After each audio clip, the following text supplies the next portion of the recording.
Макаров, ГТРК Саха. Собственно, как настроение, как сегодняшний праздник и действительно. Настроение замечательное, Исех Туймады, как всегда, прекрасен.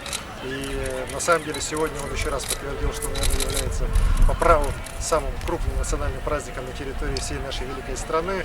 И это праздник уже далеко не одного народа Саха, это праздник всех народов, которые населяют город Якутск, населяют Якутию.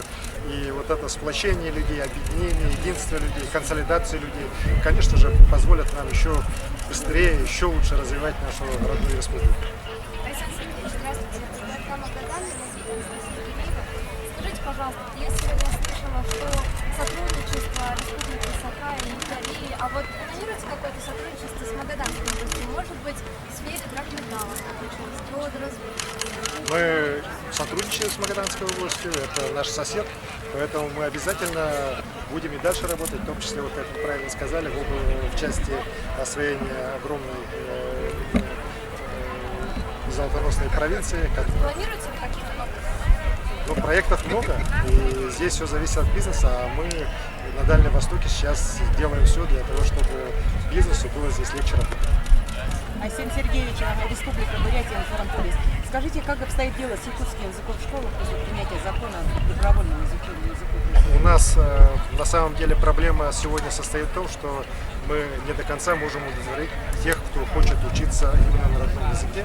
На самом деле у нас здесь никаких ограничений нету, просто недостаточно пока количество классов мы можем открывать. Но с каждым годом в столице республики, где эта проблема реально существует, больше и больше классов на родном якутском языке открывается. То есть нет отказа от якутского языка. Сергей Устинова, да, скажите, пожалуйста, с точки зрения туристической привлекательности этого праздника, побиты ли какие-то рекорды по посещаемости?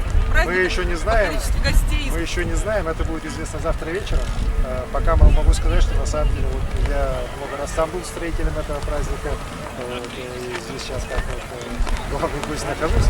Могу сказать, что на самом деле людей никак не меньше, чем в прошлые годы. И если погода будет такая благоприятная, то есть не жаркая, не слишком холодная, без дождя, то может быть и 200 тысяч человек придут за одну ночь. Просто как сейчас ситуация с пожарами, если угроза населенным пунктам? У нас напряженная ситуация по северному району, в центральной Якутии пожаров практически нету. Вот тот дым, который сегодня был в Якутске, он пришел сюда с Иркутской области.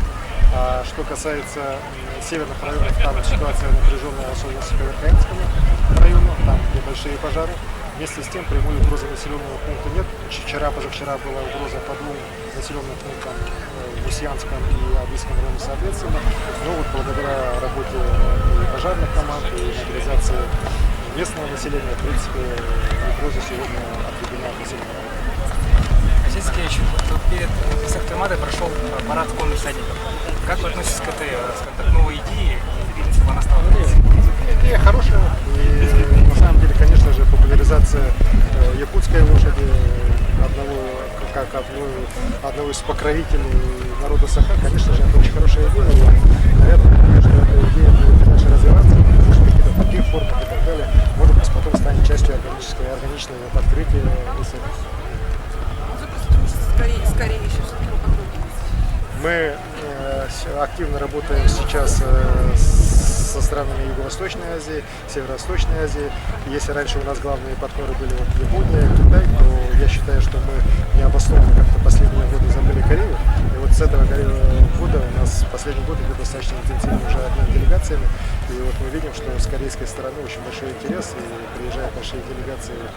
И на этот Исех приехали, и по другим направлениям. Уверен, что мы должны сотрудничать со многими странами для того, чтобы как раз находить наиболее выгодные для нас варианты сотрудничества, в том числе в высокотехнологичных отраслях. Меня попросили спросить спортсмены, прокомментировать, как это может Какие? сказать. Игры Дыгына? Да, игры Ну, я думаю, что здесь, конечно, победит сильнейший. Игры Дыгына — это всегда самая такая, одна из интереснейших частей Исеха Туймады. Здесь, на самом деле, сильнейшие многоборцы нашей республики. Ну, я вот честно скажу, что мне кажется, что Егор Филиппов в этом году тоже победит. Можно про то, что приезжает сын Эрдогана? Он приехал? Да, приехал. Единственное, что я поняла из этой речи. А какие, может быть, договоренности планируете Нет, достичь? он приехал по линии Всемирной Федерации этнических видов спорта. У народа Саха много видов национальных, которые сегодня на уровне уже мировом, имеет федерация, например, передаемые палки, и мы продвигаем этот вид как олимпийский вид в будущем. И, конечно же, поддержка различных федераций международных нам очень важна, в том числе такой федерации, как Всемирная федерация народного спорта. Они вас очень поддержали в этом? Ну вот они приехали, посмотрели, им очень понравилось. Здравствуйте. Залина Курбанова, агентство «Камчатка». Алексей Сергеевич, мы впечатлены праздником, который организовал в очередной раз, как вы сказали, Якутия, всегда так масштабно. Но все-таки это якутский праздник, а Якутия многонациональная. И вот какую долю внимания уделяют в Якутии праздникам, традициям других народов, северных народов? Вот, допустим, у нас есть Елена, они недавно масштабно отпраздновали свой Новый год. Как у вас с этим дела обстоят? У нас с этим обстоят дела абсолютно нормально. Все праздники отмечаются и коренных малочисленных народов Севера, и больших национальных диаспор, которые проживают у нас. Но я хочу сказать, что ИСЭФ, он сегодня уже из праздника одного народа превратился в праздник всех народов, которые живут здесь в Якутске. Он объединяет и кавказские народы, и наши среднеазиатские друзья, и коренные малочисленные народы Севера, и, конечно же, русский народ, с которым мы уже почти 400 лет вместе живем. Поэтому этот праздник, он далеко не праздник одного якутского народа, это праздник всех народов, которые здесь уже живут.